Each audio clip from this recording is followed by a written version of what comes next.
Recording in progress. That's right. Who's that? Is that a friend of yours? Yeah, no. My friend Siri. We're dating. It is getting pretty serious. Serious. Siri. That's right. Kept it okay. I just realized I have a terrible looking zit right on my lip. Damn. Same. It's all right. I know why it happened too. I was eating greasy chow mein last night. I realized didn't wash my mouth off fast enough. Hey, there's a lamp. I have a Pittsburgh Penguins lamp. That's fun. That's fun. Yeah. Cool. Oh God. Oh, it's all falling I got apart. home from the Mariners game. You're tossing your ball like Mike Krukow in the booth. Got to be tossing your ball while you're on. I like microphone. tossing the ball around. I can relate. Yeah. We lost because Aaron Judge hit a big home run. Where do you stand on the anti-Aaron Judge allegations on Twitter that say he's a fastball down the middle merchant? Because the Yankees put out a supercut of his home runs, and someone was like, "Does this guy ever hit a home run where it's not dead down the middle?" Hey, I mean, it's working. Whatever. Yeah. No.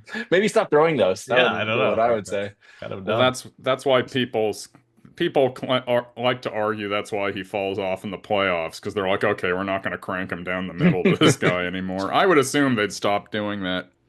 I assume but pitchers are allowed to research these things. Yeah. No. So if they're not, then I'm against it.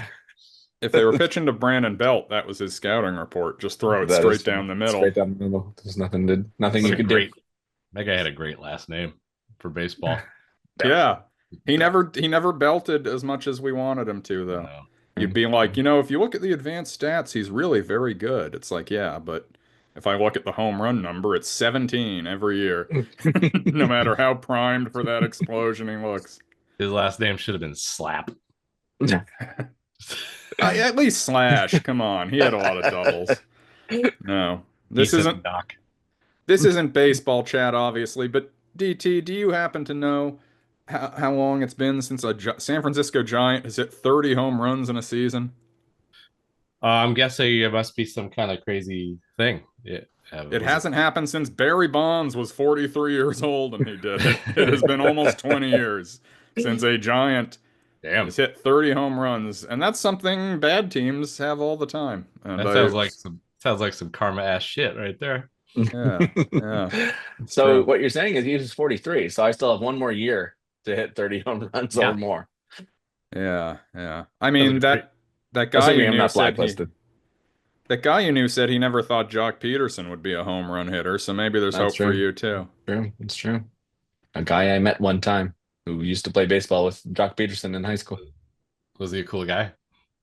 The guy I met, he was all right. Yeah, cool. Jock Peterson, he was all right.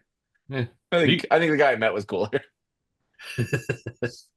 When Jock Peterson joined the Giants, he was a fun guy to root for when it was going well, and just like loathsome to watch when it wasn't. It's one of those where like all of his habits, his swag that is appealing when he's hitting, just makes you want to rip your hair out because he doesn't turn off the aura of confidence when things are going bad. Went up against him, Mariners, and he plays for the Rangers now, and I think he had I think he went like 0 for 40. Yeah, good. Yeah, he had a terrible run. Something. Hey, call it off. Yeah. If you see his friend, maybe just keep that in mind. He might be the friend might be a little down. I'll be considerate. So hey, we're the Now We Know. Hello everyone. Hitherto unseen pitch meeting for Now We Know. Feet Deet. David Thompson, DT, my good buddy for millennia. And millennia would suggest the last millennium. We're not that old. Yeah, I'm a little on the fence about whether that flies.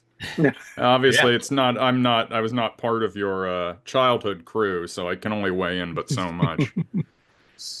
Can I just say something real quick? If if I had never met DT, I could be doing this whole bit about him the same way you've insisted that one of my childhood friends doesn't exist.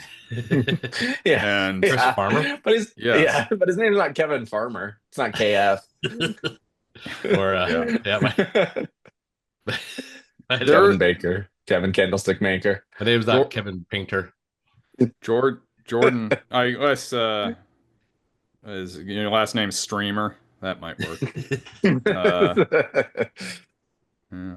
But you have forced this on us, and you have several options for us to wade through, to sift through, to determine which cuisine reigns supreme, which one is the winner, which one we're going with. I figured I'd give you guys some options. Okay. Yeah. It's possible that all of these are great ideas. Sure. I just want to say, I said this before we did this pitch meeting. I mean, you're a listener, you're a follower of our podcast, and we appreciate your support. You've even shouted us out on your award-winning Twitch stream. Word, yes. We will plug you extensively on the episode, obviously, but you have the opportunity to do one of the funniest things in human history by having a list of 10 different Looney Tunes properties ready to pitch us. So tempting. It's still pretty weird. I haven't quite come to terms with the last couple of weeks as far as the amount of looniness that was involved. I think, when I was listening to you guys, the end of your Space Jam anal podcast at about midnight a couple nights ago. Yeah. And then hearing the LeBron 5-star reviews, I was like, this has really been a really surreal last couple of weeks. Yeah. It really started with me playing Rabbit Rampage for my Twitch stream, and I got on a kick, and then Kevin thought he was going to parry back with the new Looney Tunes movie. And as is often the case, I decided to then steer the rocket straight into the ground. The 10 minutes I spent playing Rabbit Rampage on stream was also one of the more surreal moments of the last couple of weeks. Still don't really understand what's going on with that game, but well, you're pushing pies, pushing the high five. I'm gonna propose that we leave the loonies behind. Okay. All right. As much fun as Rabbit Rampage and all the rest was. You drive a hard bargain. So I have ranked these 6 from least likely to most likely. Okay. So you think. An inveterate ranker here on the podcast. Yeah, that is true. So here I have six proposals. Should I start with the least likely? Yeah. Clearly. Yeah. Work up to the champ. Yeah. Okay. Least likely. There's some negatives with this one, but it really does fit, I think, the vibe of the show. Okay. It's Michael Jackson's Moonwalker. Okay. That was a big one for me as a kid on Genesis. Now I'm talking about the movie. Oh, okay. Oh, you guys remember? No, I had no idea. I just know it was like a 2-hour movie. It was a very loose plot that kind of worked its way around all these music videos. And it's pretty amazing, and I watched it a lot. And the reason I think it's last place of these is because why? Well, I just don't know if my Michael Jackson takes are really going to endear me to your listeners. Okay. Oh, I see. He did nothing wrong. I don't know. I'm just kind of a separate the art from the artist guy. I see. Yeah. I still enjoy all that shit. Sure. We've done our fair share of separating the art from the artist. Although we would probably have to, at least make a few jokes about him being a pedophile. We make a reference or two. Yeah. Just to, Those are just some waters I'm just not like super excited to tread in. Yeah. But that's really the real thing, is that it's like, is this going to be fun? Yeah. Mm-hmm. If every time we think about the children. That being said, that was a big one for me. Okay. I think it came out around 1989, and it was kind of awesome. And I'm really curious to see if it's still awesome. Was it only VHS, like a straight to video thing?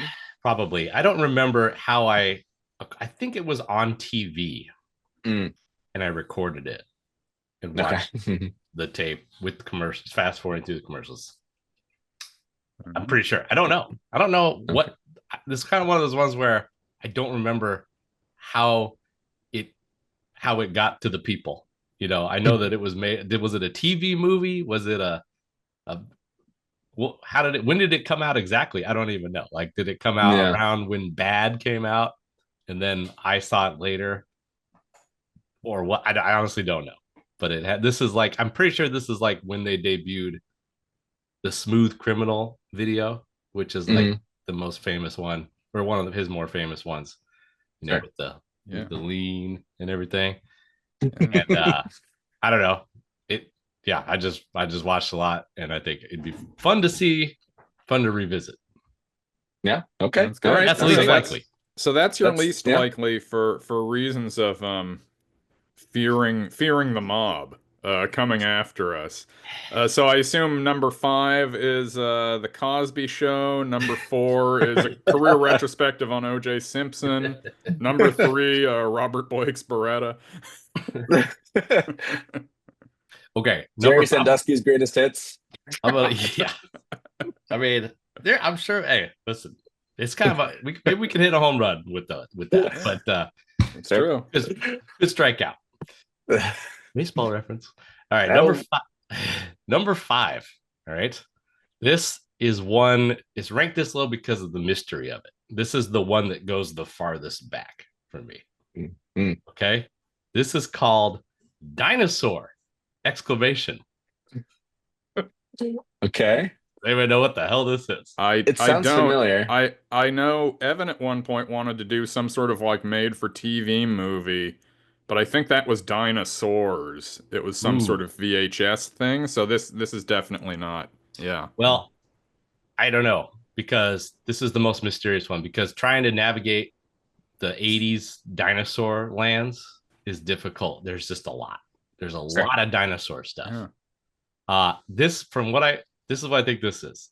It was on the Discovery Channel, and it was like a somewhat learning about dinosaurs from experts, and then they would have these like stop motion like sequences with dinosaurs that were pretty epic. And I'm pretty sure we recorded it off the Discovery Channel, and then I watched the VHS with the commercials over and over again. All right. So I just thought maybe Kevin might remember. Do you remember when I used to dinosaur? When I used to do the dinosaur? Yes, of course. I remember. Is this bit has been retired? You used to do the dinosaur? Well, I haven't done it in a while. That's how you ate lettuce. I'm pretty sure that is because I watched this over and over again. Okay, I'm gonna need a brief glimpse of what the dinosaur is in order to properly, because this is gonna factor into the entertainment value of the episode. Right, I need some lettuce, but basically it was just I would just do this impression of any time. I feel like maybe there was more than one of these types of shows, but it was like that you would just see like a dinosaur just, and then he would. Okay. And then he'd have all the lettuce drooping down his lips. There you go. And then it was just like it was like some sort of magical moment that that you would see. Oh my gosh, that's what a real dinosaur is doing. But it was always just him just eating lettuce with it, just kind of, and he'd grab it, and it's like, oh my gosh, the real dinosaur. It was like magic in the 80s to like have to be able to see a dinosaur in action. We were dinosaur mad in the 80s. And for us in the 90s in high school, it was magical to see that in Red Robin. And the commitment to the bit was really it, that you would just eat it for like 60 seconds. It would just be like total, like glassy-eyed. I don't know how it started, but I just did it and everybody liked it. And then and then I had to do it every time.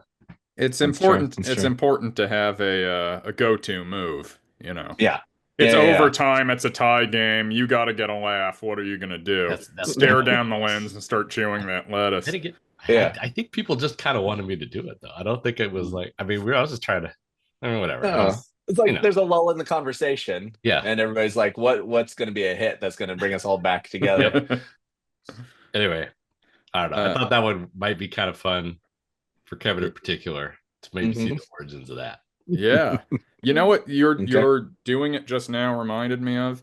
Have you been on the train that goes around Disneyland? There's the dinosaur part in that, and there is an animatronic brontosaurus where like the jaw is clearly on a hinge to move side to side as it's chewing. Exactly like that. Maybe that was the impetus of it. I don't know. I was just thinking about what exactly was it, and then I unearthed this thing. I don't know if it's the thing. I'm pretty sure it is though. All right, we got 2 good contenders here so far. Okay. All right, number 4. I'm thinking this is maybe like if you guys want to do a timely episode. This is the reason it's only number 4 instead of higher, because maybe you want to save it for a little bit later. The Naked Gun. Oh yeah. I do definitely want to do that. I was joking about having some O.J. Simpson higher in the list, and now here we are. Arguably his best role as an actor. I mean, I don't think it's arguable. I think his approval rating after this movie came out was approximately 98%. I will say, when I found out he was on trial for murder as a kid, I was like, it can't be true because he's so funny in The Naked Gun. That was my thought at like age 5 or 6. I just remember the Dana Carvey bit where it was a stand-up bit where he was saying that the only way he was innocent is if everybody decided to frame him. Even Bill Clinton was in on it. And he was like, we're gonna frame O.J. Simpson. Well, dang, I love them Naked Gun movies. But you're right, it's just too good. We got to get that son of a bitch. Yeah, so, that's a good one. When is the July? Liam I think Neeson maybe reboot coming? It's this year for sure. Okay, so it's timely enough. That's the reason it's only number 4, because maybe this week isn't the week for it. Yeah. Well, depending on how this goes, you could consider this an audition. There's nothing stopping us from bringing you back for The Naked Gun later this year. That's true. August 1st is when it comes out. But you got to admit, Naked Gun, kind of there's some potential. Is it too awesome for this for your guys' show? That's always the question. Is like, can it just be something that is so great, like undeniably great, that everybody knows is great? But yes, is the answer I think we've come up with. We do good stuff on the show. Right now that we're doing 2 bonus, we've upped the number of bonus episodes. The bonus episodes tend to be straight hot trash injected right into our veins. That's the reason I asked that, because it just feels like you've been sifting through a lot of poop and pee lately. We would love a win. We love good things. Kevin and I enjoy things that are good. We don't generally enjoy things that are bad, which is why the premium feed has become our cross to bear. We will certainly do the Liam Neeson Naked Gun for the premium feed. That's coming. But I'm fired up to rewatch that. I feel like it's been quite some time, and I think it might be one of the funniest movies ever. Yeah. No, that's a great one. Okay. Good pick. All right. Number 3.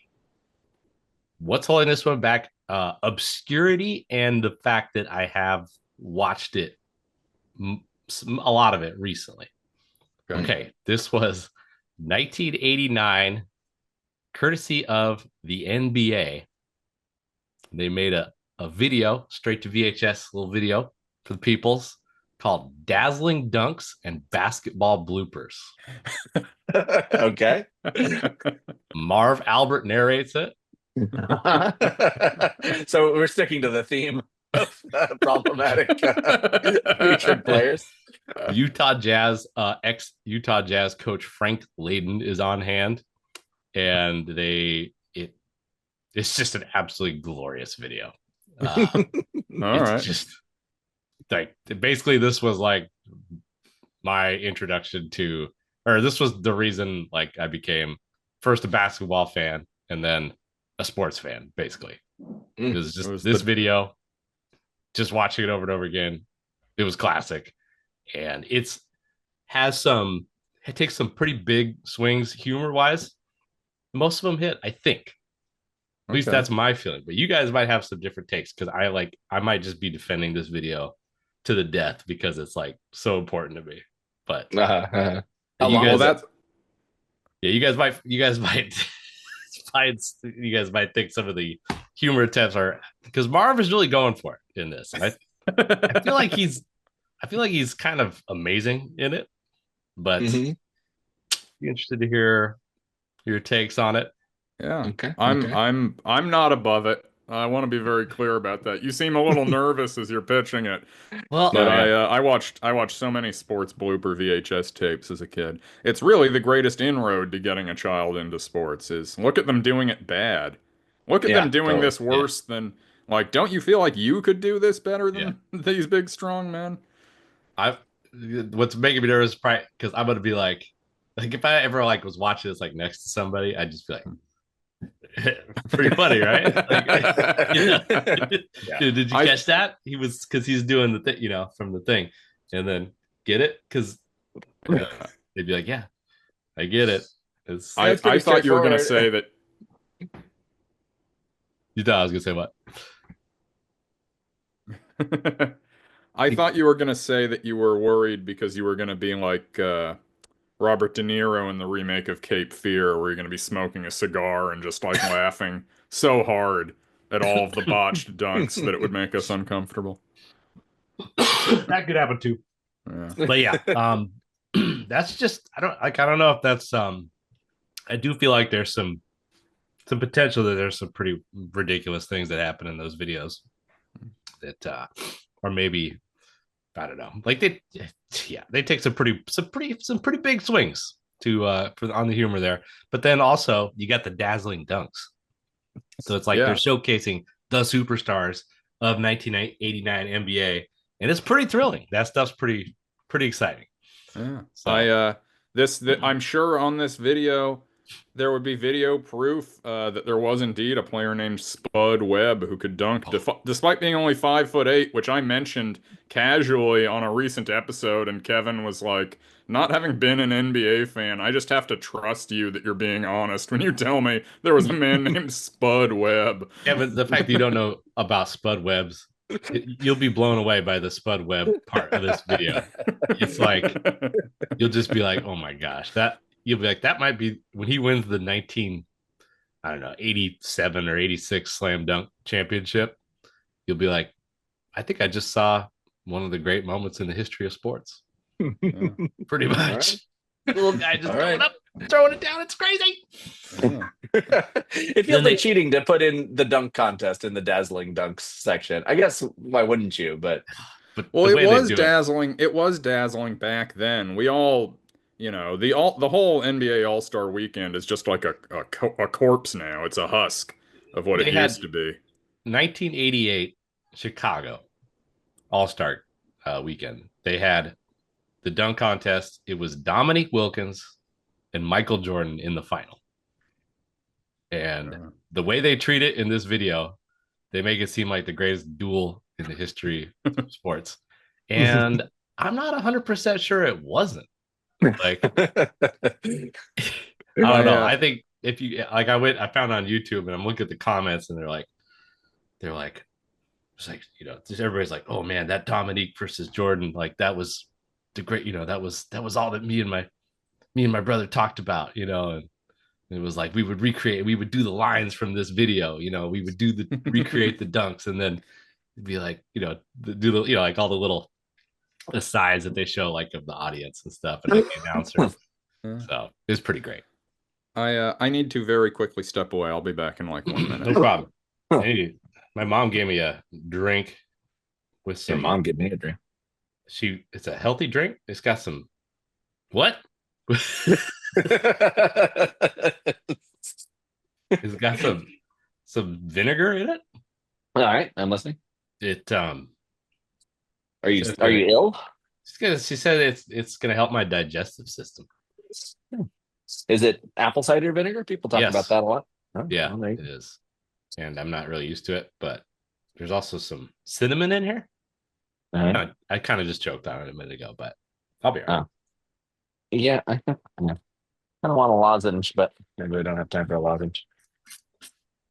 Just haven't had enough water, Mm-hmm. Sorry about that.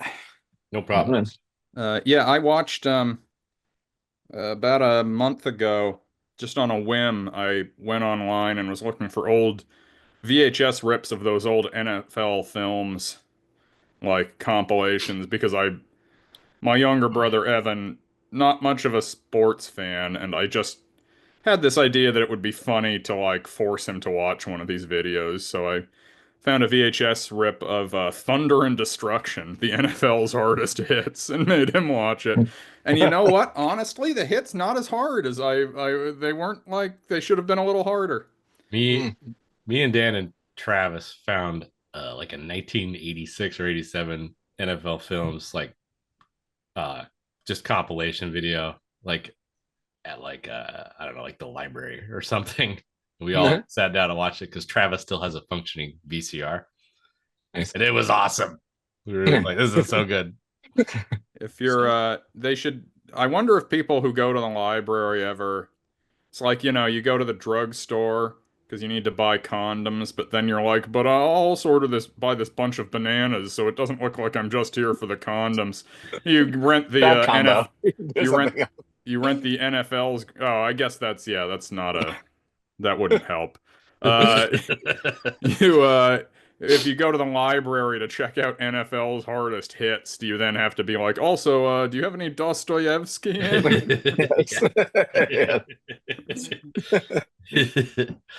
Okay, my number two. I got two left. Okay, number two is just a movie that I was obsessed with in the 80s, and I'm not sure that I probably haven't seen it since I was 9. Short Circuit.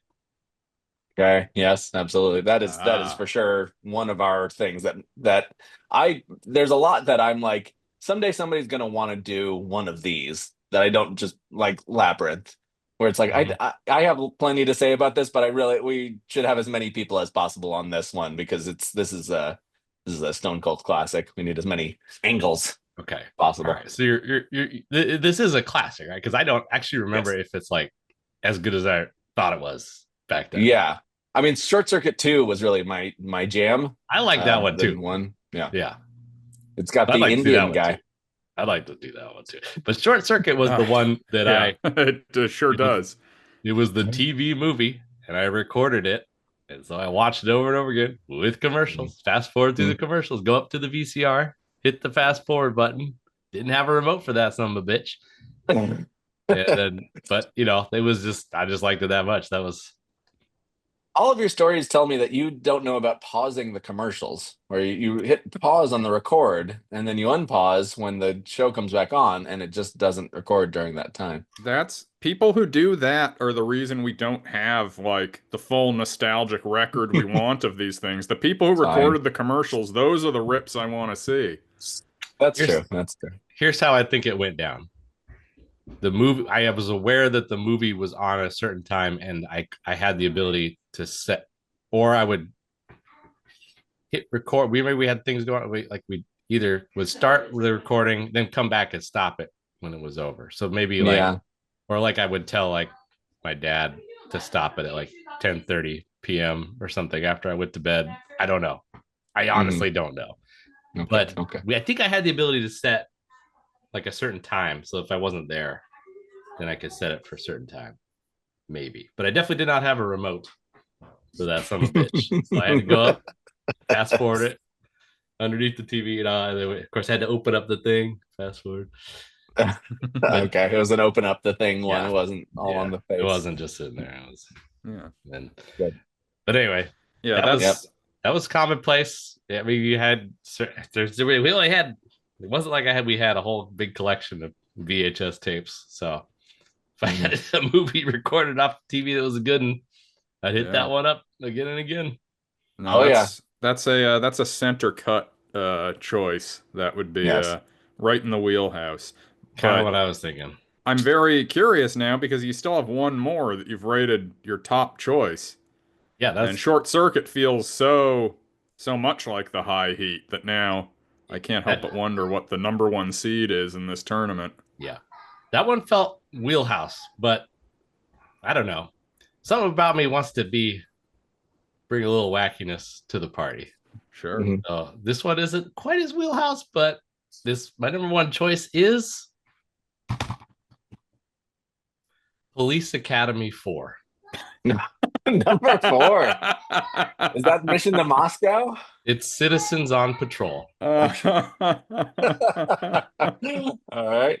Okay. All right. Yeah. I was a fan of all the police academies. This one was, for some reason, the one I was most excited to see when it was on TV, which I feel like it was a lot. Who do we have left at this point by Police Academy 4? Surely we've got what's his name? The sound effects guy. Michael. Of course. So yeah, this is, I believe we start losing them after this one. Like this one's got all the key. It's got, obviously it's got like Tackleberry, Hightower. It's got I'd like actor names, please. I remember those names. And it's got Bobcat. We got Steve Gutenberg. Yeah, it's got all those guys. It's got them all. It's got Lazard, and it's got fudge. Like I said, but once again, I probably haven't watched this one since like 1991 or something, but man, was I a big fan of these movies back then. For some reason, this was the one that I was most excited about. I think it was probably the wackiest. Well, it's funny that so many of the original cast members, as you've just said, are still in this, because you would have thought that Police Academies 1 through 3 would have vaulted their value so high that they couldn't get them back for number 4. Yeah. When I was a kid, I did not know anything about Steve Gutenberg except the passing reference to him in that Simpsons song in the Stonecutters episode. When they assert that their secret society is what keeps Steve Gutenberg a star. Well, I hope you like Steve Gutenberg, because he's in 33% of my 6 pitches. Is he? What's the other one? Circuit. Was he in the slam dunk? Yes. Okay. He wasn't in the slam dunk. Eric Gutenberg? No, he wasn't involved in that. But no, I don't know. It's this one. It also has like a little bit part from David Spade. I believe it's his first thing ever. And it feels like the right thing for David Spade to have his first bit part be Police Academy 4. Yeah, around this time, he also turns up in 8 Heads in a Duffel Bag. He has a smallish part in that. That was a lot later. That was a lot later. Okay. And there's this is like 1988. Oh, okay. When did PCU come out? That was like also 90s, like after SNL. But basically, I think that I don't know what it is about this. Obviously, I was just in on pretty much all of Police Academy. Well, I don't remember what's the gal that would talk real quiet and then she'd get all fired up. When she needed to move some butts. She was like, yeah. Just shout out to her. I wish I knew the names off the top of my head. This could be fun to revisit. Yeah. But that's the Bobcat Goldthwait character he like evolved a lot over the course of the police academies, and he's the most dialed in this one. This is when I feel like they got his character the most right. The rest of them, it was either too wacky or not wacky enough. This was the perfect amount of wackiness, and he has like kind of a fun relationship with, I forget Tim Kazurinsky's character. You know who that is? He's the diminutive guy with the glasses that was on SNL. Yeah. And it's like, what's his name? It's like Woodchuck or something like right. That sounds right. Yeah. Yeah. In that vein. Yeah. And those guys are always getting after each other.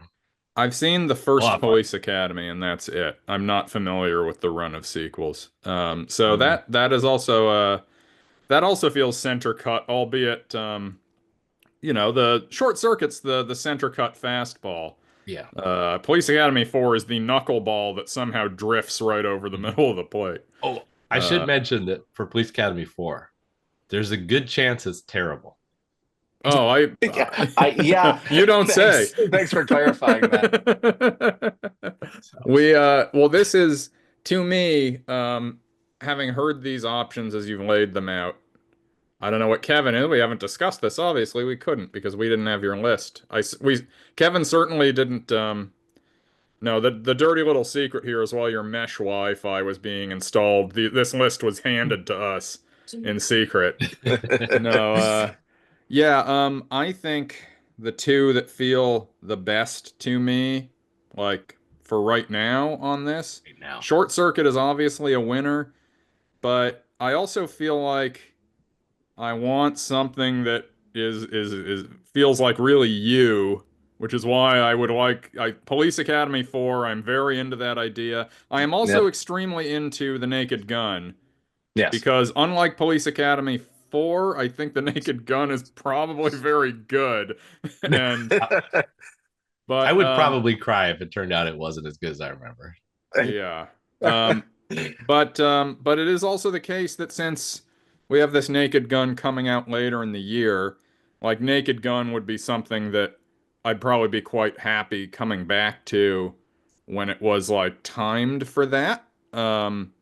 If you wanted to come back on the show then and do Naked Gun with us, I'm sure neither of us would object to that, provided you had a good experience doing the show. Yeah, if you do a good job. Right. And if the episode sucks major balls, then we'll just Sorry. That's sorry. Yeah. Can't have it. Can't have that. Yeah. Well, you're a veteran on the microphone with all the streaming. You have a lot more on mic experience than most of the guests we've brought in over the course of the show. So that would be probably the top of my resume if I was putting that together. But this, so you guys it sounds like you guys are kind of feeling both of my top picks. The one was not more obvious than the other, in my opinion. So that's a tough one. Yeah. To me, Police Academy 4 is just so it's like, oh, this is like one of those ones. Like you might have forgotten the Police Academy movies exist at all. And the first one, you could be like, oh yeah, it's not great, but it's okay. You can see what they were doing for it. But by the time you get to a third sequel, the fourth movie in the series of a movie that never needed to exist, then suddenly I think you're on to like the real shit of what it was to be a kid. And you're just like, you're presented with this shit. Like USA Network is showing Police Academies 1 through 4, in a row, and you have nothing to do that day, and so you're watching all of them. That feeling is pivotal to this whole enterprise. That's kind of what it's like. Imagine like a historian like poring over the record of Police Academy. Like, wow, Police Academy 1. But then within 5 years, they'd already done Police Academy 4. Like, did these actors not have any other projects? Oh, they shot them back to back like Lord of the Rings. It was all at once. I agree. I'm all the way in on Police Academy 4. I think that would be my top pick of your selections. It feels fun. I guarantee you there's not a lot of podcasts out there about Police Academy 4. I don't know if it'll be quite the perfect magnet as Kevin's Star Wars NPR radio drama one, which I think is still our most downloaded episode. But if anyone's looking for a podcast about Police Academy 4, I think we're going to make this the best one that has ever existed. Let's go. All right. I'm ready to dive in. I'm ready to dive in. All right. Excellent. So what are we looking at? Do you think you can record tomorrow night for this? Probably. Oh, okay. I have tomorrow night free because I have failed to secure a date for tomorrow night, but that's fine. No, you have succeeded in securing a date. That's true. You just succeeded. You just succeeded as of just now. Obviously, you go on a date out in the world, you're like, oh, maybe I get to kiss a girl at the end of this. But in this one, I get to see the sexy Police Academy lady, whose the joke is how horny she is. She's still in that, right? She's still at her absolute apex of her powers. Okay, good. You got like a glassy look in your eyes when I said that. Now I really see what's happening here. This is, imagine all the recruits that come in and get a look at her. I mean, it gets pretty insane. I don't actually remember a whole lot about this movie. Like, there's a good chance I'm mixing up 3, 4, and 5 parts of 2.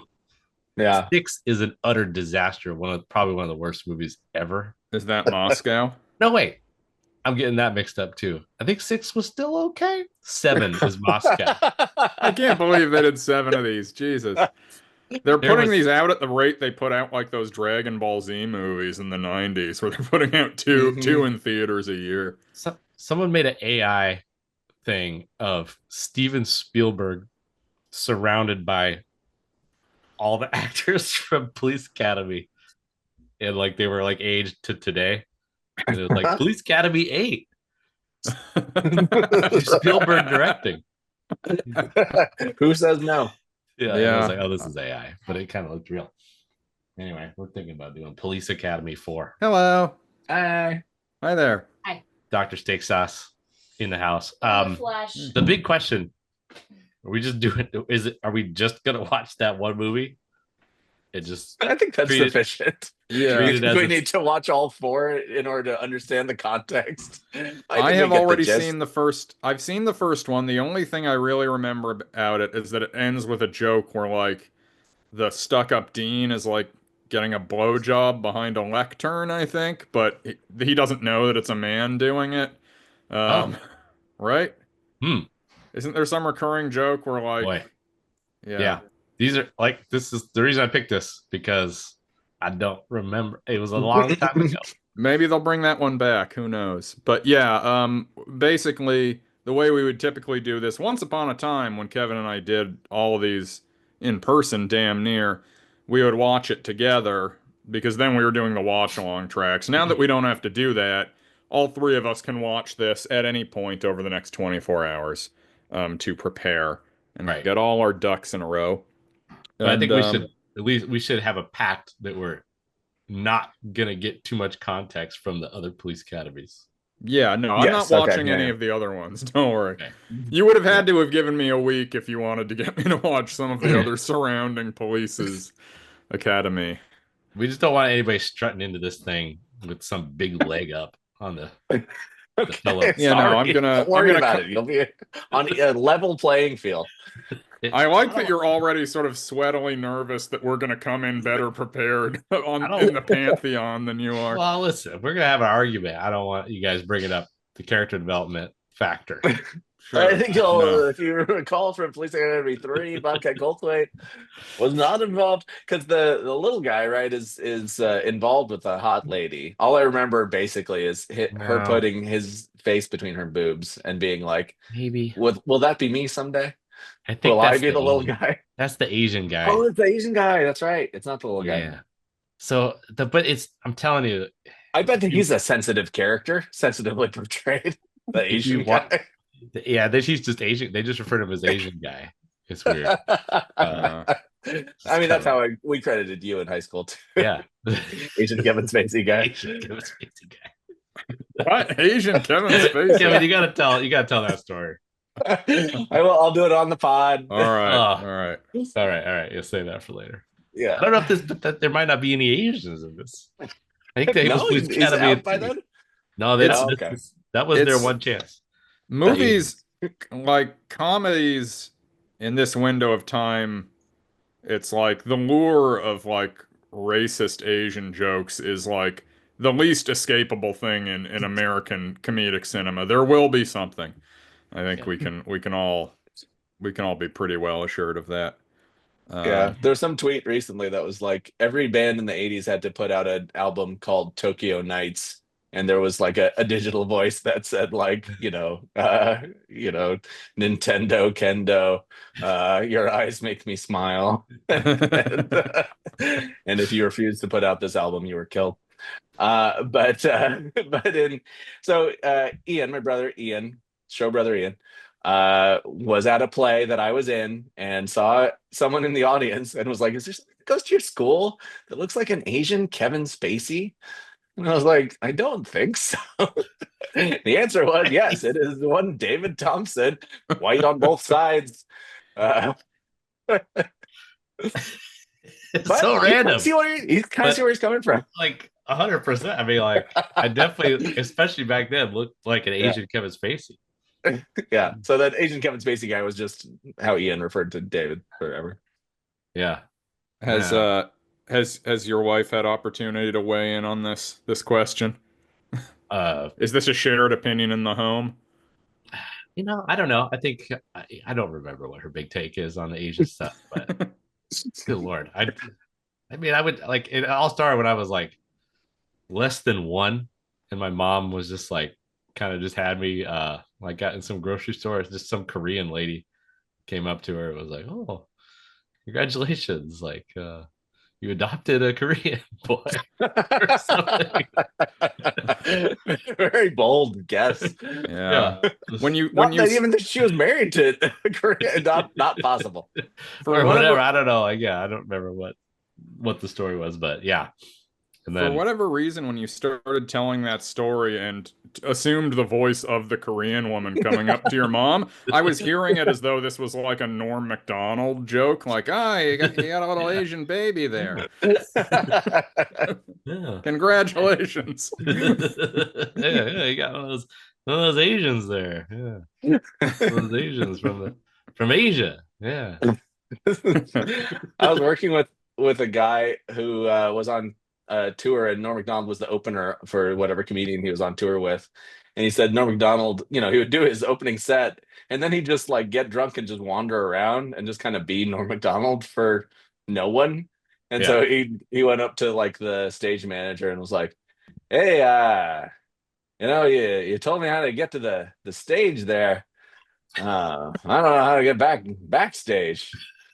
Stage manager's like, "Well, Norm, I put the tape down in arrows to the stage. Yeah. Well, if you just follow those the other direction, you'll get backstage." Oh, yeah. No, it's a good point. It's a good point. And then they like go out to front of house where the director is directing and like hitting buttons, and the director's like falling asleep because it's comedy. It's boring after a while. You're hearing the same jokes, camera one, camera two, and he's like, hey there, hey. Like, what? Yes, are you okay? He's like, yeah. So what are you doing out here? What do these buttons do? I just love that it's like there's no audience. The audience is one person at a time. Just pure Norm. Yeah. Awesome. Anyway, so we'll see you guys tomorrow night. We Enjoy did it. the wacky stylings of all the crazy collection of characters from Police Academy. This I swear they're at their peak of their powers here in Police Academy 4. I'm guessing the actual movie is terrible, but my expectation is that these characters are going to be like, the characters are going to get their moments. Okay. All right. I think that was the appeal of it for me. I'm very I'm delighted. I'm thrilled that we're doing this. It's beyond my wildest dreams. There's no way I could have guessed Police Academy 4. Your number one pick. If you bet chalk in this tournament, you won in the end. You had your picks accurately seeded. Right on. Excellent. Yeah. I think that's true. Yeah. Okay. All right. Cool. All right. I'm gonna get back to parenting for a while. Sounds good. Take care. We'll see you tomorrow night. I hope you guys check out my Hoops 100 stream tonight. Yes, I will. I'll join for that. I'll probably be a little beleaguered because my favorite basketball team will not have won. Yeah. You'll probably be straight up murdered by Anthony Edwards by then. But I gotta be honest. It's more a Julius Randle issue. I feel like they'd be doing, if he was more performing how he normally did, I think they'd have a shot. But he has been filleting them. Yeah, well, maybe big old Pat Spencer will rise up. I hope so. He should have been getting more minutes. You telling me he's not better than Pods right now? Anyways, I'll see you both tomorrow. And thanks so much for the pitch meeting. You betcha. See you guys. Bye.